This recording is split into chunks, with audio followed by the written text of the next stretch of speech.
Okay, so I want to quickly apologize for filming at night, but I want to do this now. I'm impatient. I also want to quickly apologize for the noise in the background.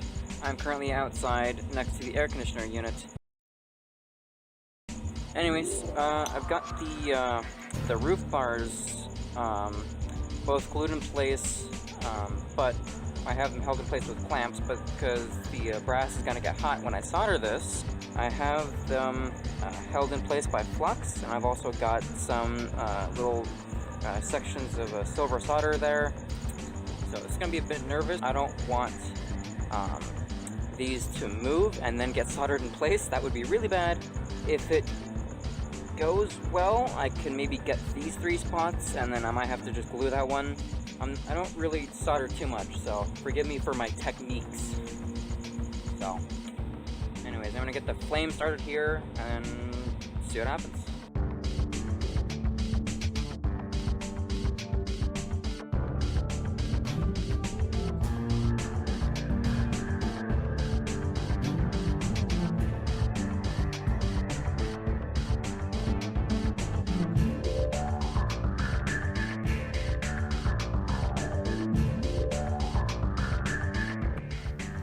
Okay, so I was able to solder these 3 joints here, but that one I had to super glue on, and then of course all 4 of these corners had to be super glued on as well.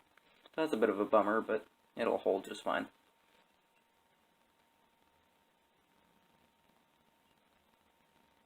So for right now, I think I'm going to go ahead and focus on the vinyl top. The trick I'm going to be using for this, I actually learned from a different YouTuber out there. I highly recommend you watch him. Maybe I'll link him down or something. And his trick was to use tape. And I thought that was really neat. And then I'm just going to go ahead and put it on the side there. So I'm going to see what happens.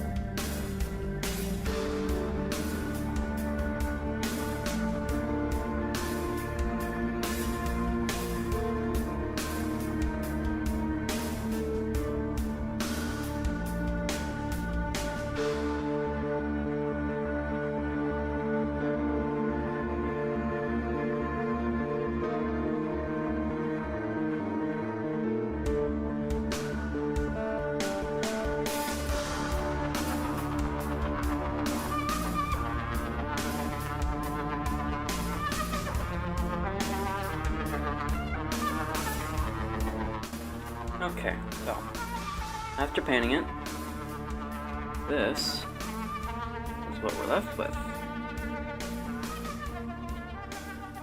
So now all I gotta do is just cut the shape out from the rest of the tape.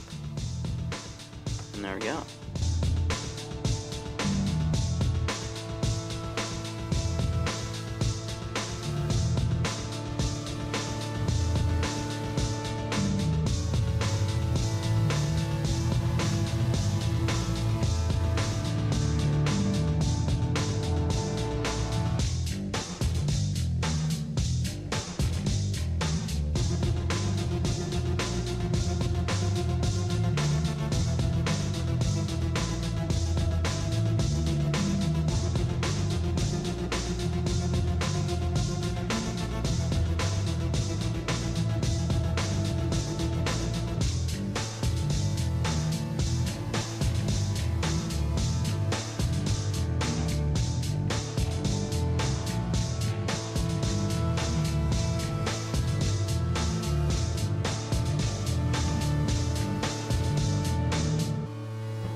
just like that. Hyper-realistic vinyl top. Okay, so finally got the masking tape ready for paint. Actually, a little green paint stripe there on the back.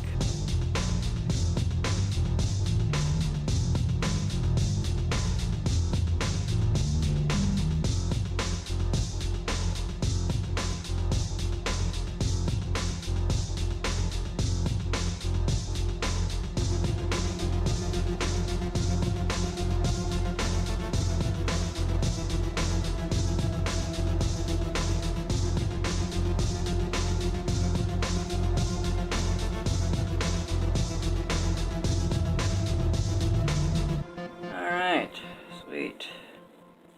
Check that out. It's not too bad, isn't it? Okay, so as you can see, I have it all masked off. I'm gonna try painting the roof bars along with the roof itself. So what I've got is Krylon chalky finish, primer. I'm going to put down a base coat of this, and then I have some of this, Rust-Oleum, it's metallic finish.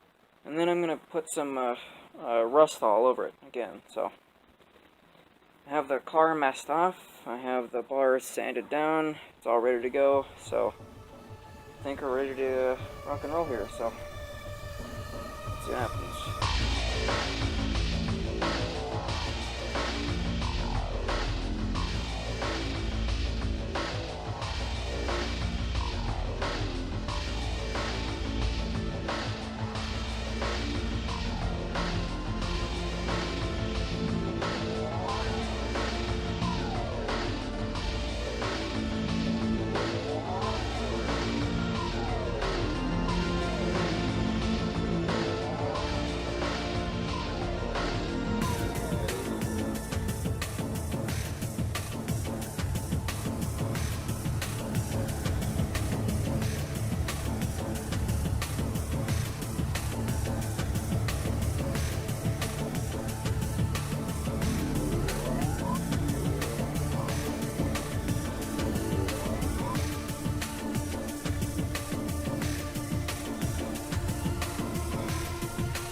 From brass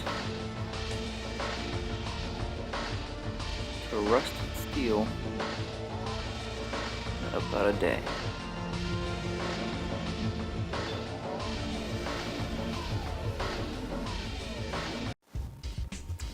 Okay, so recently I've been working on the front suspension, as you can see, and I've got it to a point where I'm actually pretty confident in how it works, and so I did some prototyping and some finalizing on the passenger side, and that looks amazing. Not to mention, of course it works. I actually raised the engine up a little bit, and I actually needed that because the ground clearance was abysmal, to say the least. It would these springs are strong enough to hold the position that they're at, but once you push it down and then release it again, it just wants to stay down. So it would actually bottom out and stay down and rest on the oil pan, which isn't good. So I also swapped out the oil pan, speaking of it, to the one that came off of the new engine that I had put in here. It's not done yet, I have to do some more body work in there, but that's looking pretty good. I also had to modify the little engine cradle here, subframe connector here, I had to squish that a little bit more flat. It was more of a U shape before, but now it's kind of less of a U shape. So I did that. So what we've got here is two pieces of 1/4 inch brass C-channel that I had cut to 1 inch long and then soldered together back to back to make an I-beam. I did it this way because I wanted a metal I-beam so it would be strong enough. So I made my own C-channel, cut it to shape, cut it to size, etc. And made my own little hinges out of 1/8 inch styrene here, 1/8 inch styrene tube, and 2mm aluminum tube. Worked on that, got that ready. That's looking pretty good. The upper control arm, I had prototyped it out of styrene, but of course that was really flexible. I didn't like it, so I swapped it out to 1/8 inch steel nails, and that's looking pretty good. On the very end of the upper control arm, you'll see what came off of the ATV. One of those control arms, one of these ones in fact. These ones here, I just cut that, 1/4 inch away from the middle there, and then I bent it at a 90-degree angle, and then did some final polishing there. As for the spindle or knuckle, whatever you want to call it, I had hammered in a little section of the 2mm aluminum rod, so that way I can get a 1mm brass rod in there. Slide in there like that. That way I can get a really nice tight clearance hinge. So that will be the steering. On the very ends, I cap them off with 2mm aluminum rod again, and so that way it can stay in place. Anyways, so like I said, I got this side done. So now all I have to do is the other side. So let's get started. I think the first thing I'm going to do is I'm just going to take the shock absorber off so I can actually put in a different spring. This spring, by the way, came from one of these pens. This type here. Really good pens. I like these a lot.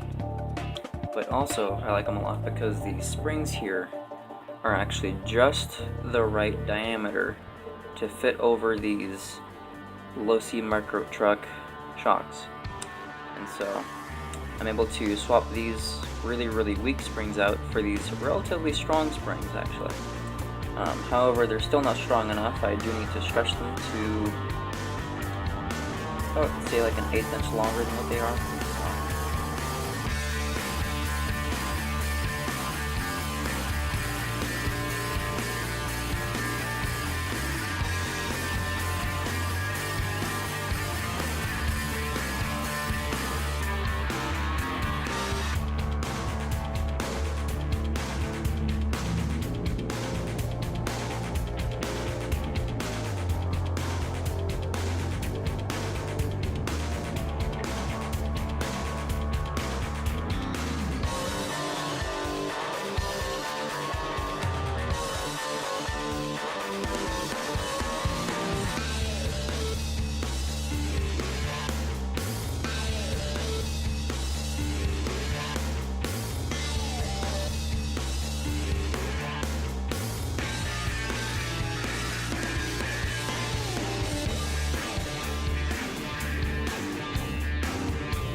both sides of the suspension done. Cool. Okay, so as you can see, I put everything on the front of the car here, just kind of to test fit everything, and that's looking pretty good to me. So I'm sure you might have noticed in the last shot there, when I was finalizing the front suspension, something different with the front subframe in it, because well, it is different. The old subframe, I don't know if you remember, but I actually glued everything together. It was 3 separate pieces for each of the frame rails there, and all of them were glued together, and it was really weak, and it kept breaking, and I got sick of it. So instead of fixing it, I decided to do the smart thing and just make a whole new one. Very simple. All the dimensions are exactly the same, except the frame rails are one solid piece, and then I notched the corners, bent them into shape, and then soldered the corners together to the front side there. The top half of the subframe is still the same as the old one. I just took everything apart and then re-glued it so that it is perfectly 100% square. Because admittedly, the old one was not square. It was actually far from square. You know, like this upper shock mount was like a couple millimeters further ahead than that one, and this lower control arm was a couple millimeters behind that, you know, that kind of stuff. So I figured I might as well go ahead and make a whole new one. Kind of put everything together on the car, see what it looks like, and yeah. It's 2 months later, and a couple of things. You might notice that I actually cleaned all the garbage off of my desk, so that now you can actually see what I'm working on. Instead of finishing up with some real easy bodywork and making another one of these, I instead worked on arguably the hardest part of this car, and that is the steering. Even though this is a model that does nothing except sit on a shelf and look pretty, I went ahead and added some semi-functional steering. Why? Well,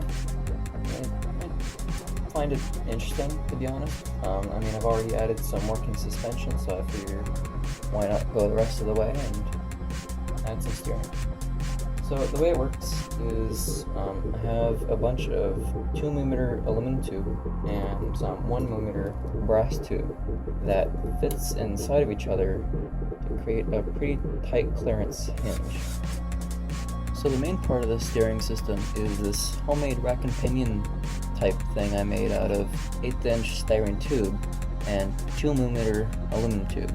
And then on the back side there, all I did was add some little piece of paper clip that attaches to the aluminum tube, and then it slides like that. On the ends, of course, you might have already noticed, there's a piece of 1/8" brass square tubing that I pretty much cut in half to create a sort of piece of angle iron there. I drilled a 1.5mm hole in it so that the tie rod, the outer tie rod that I made, can fit inside of it. So what we have here is a section here is going to be in the steering knuckle there, and then this is just to cap it off, and then this piece in the middle is free to spin. This is what's going to be glued to the steering knuckle. Off of that, on the side there is a little bit of a shaft, which this piece runs off of. This is the tie rod, pretty much. Of course, on the end here, that's what this little piece here is going to run through the hole that I made in the piece of angle iron that I made. So, yeah, now I just have to take all the dimensions and stuff from this one, make another one, mirror it, and then maybe have two-sided steering today instead of having just one.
Alright, so got the steering in the car mostly finished today. I say mostly because I still have to do a little bit more polishing and just glue everything in place. So, as we all know, this is just supposed to be a shelf model. It's not really supposed to be 100% correct. Like, things like Ackerman angle is off, the bump steer is horrendous, the steering angle is horrendous, the alignment is completely off, but I'm not really worried about actual functionality, I guess. It's more so I can like pose it, if that makes sense. Of course, everything works, but I just haven't glued everything in place yet. So when you, on the driver's side, if you push in the suspension, the tie rod comes out. So that'll get fixed when I put like a nut on the back of this that little piece of brass there. So as we know, if you turn the steering wheel, the steering moves. Now, like I said, it's not spectacular, but it's enough to make you say, wow, that's pretty cool, which is what I want. You know, it's meant to just exist and serve as a easy tool for poses. So yeah, that's the passenger side. That's the one we just made. That's the driver's side. That's the first one I made. So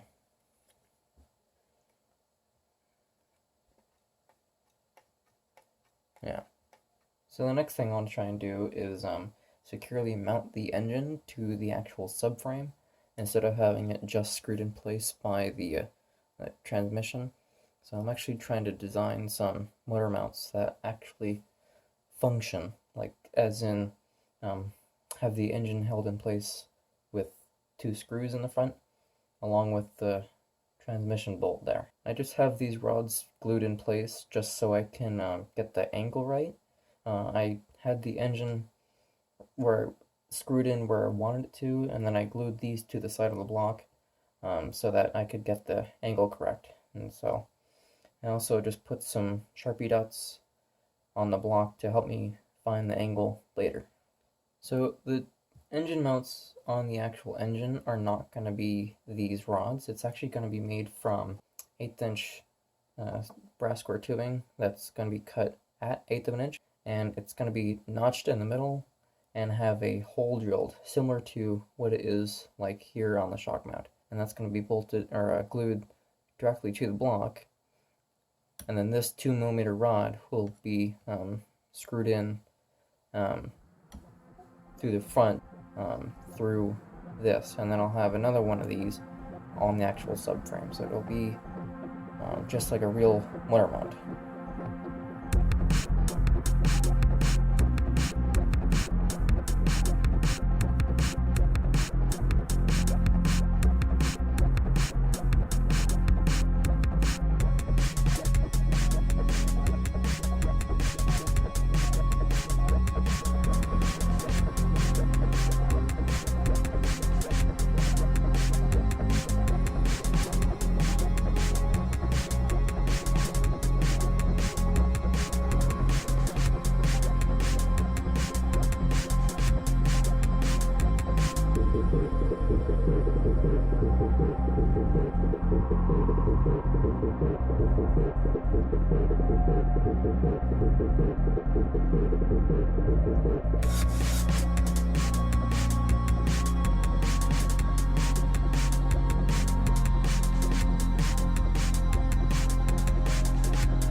So I finally got the motor mounts done, and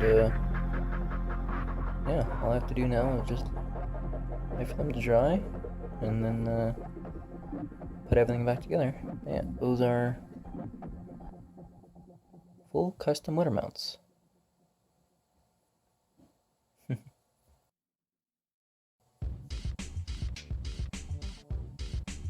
Alright, so the reason I made a pair of motor mounts is the same reason why the body is off right now. The body is off right now because I plan on shortening the wheelbase of the car because I'm not very happy with it, to be honest with you.